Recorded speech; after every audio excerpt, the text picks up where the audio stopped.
leaders who feed fear typically are also ones who avoid facts.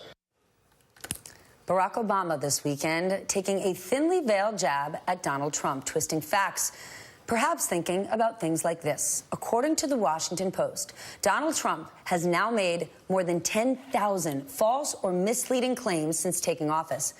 And he looks to be lying more frequently than ever. Between last Thursday and Sunday alone, across 5 different appearances, Trump managed to make 155 false or misleading claims. And look at this. During Trump's first year in office, he averaged close to 6 false or misleading claims every single day. That number rose to almost 17 in 2018, and so far this year, he is at an average of 22. I want you to think about that. The false claim that Trump makes the most is about his border wall, like the time he said he got funding, even though he did not.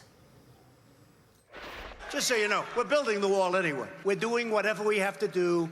The wall's being built. It'll continue. It's going at a rapid pace. The Rio Grande. It's happening. Go check it out. With me now, TheRoot.com's Jason Johnson, who's also a political science professor. Jason, you and I can talk all day long about the number of lies. It's absurd. It's obscene. But here's the real issue.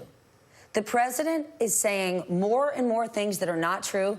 Right. It's then getting repeated by the conservative media, and that then gets repeated by millions of people at home. So what can be done? Well, the first thing is, if you're not sort of right-wing state media, we have to make sure that we don't pander to the president's lies. No more of these headlines where President Trump uses disputed facts or President Trump repeats debunked claim. No, just call the guy a liar. Right? Call him a liar every single time. That's what the media's responsibility is. We have to make sure that this sort of, and I say this, I teach journalism. The idea of hearing both sides is not the pursuit of the truth. So pursuing the truth is the first way to stop Trump. The second thing is Democrats who are running against him, politicians who are running against him, need to call him a liar at all times. Do not give him an excuse for repeating things that aren't true because people are attempting to be polite. And the average person at home has listened to the president, who for the last 2 years, while he's been lying 10,000 times, has called us fake news, fake news, fake news. And those same people say, well, politicians always lie. Right. Now, here's the catch. And Stephanie, this is, again, the role that we play. There's a different level of lying, right? Like, all of us lie. I could call my mom right now and say, yeah, I'm coming home for Mother's Day, right? That may be a lie, right? Is it? Hold on, time out. Are you really not going to go home for Mother's Day? I'm going home for Mother's Day. All right. It's more you're lying when she calls and you don't pick up. You tell her you were working and you were really just watching TV. Okay, yeah, I was watching Game of Thrones. There you go.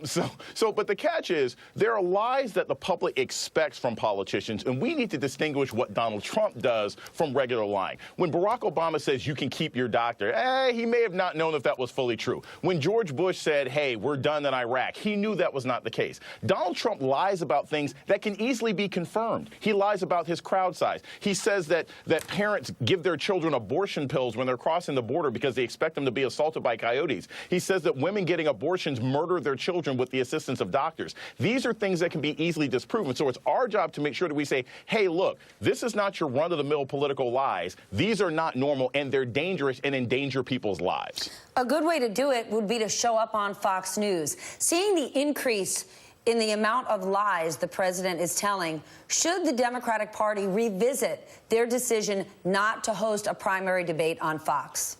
You know, Stephanie, there's a whole lot of mistakes that the DNC has made this year. Stopping they could change this one. Yeah, exactly. Change this right now. Everybody should be willing to go everywhere. If you are a Democrat, you are running for president in 2020, there are voters at Fox. Not a lot, but there are voters at Fox. I think that they should be willing to go there and speak truth to power. You have some Fox pundits who have slowly but surely been saying things like, yeah, maybe the president obstructed justice. Yes, maybe the president is lying about the law. So you have to be willing to take the truth anywhere. If you only take the truth to that same crowd of believers, you're not changing anybody's mind. Listen, you might have Fox hosts who are terrible, but if you show up and you're speaking to them face to face, you can knock down their lies real time. Jason Johnson, thank you so much. I appreciate you joining me. Still to come.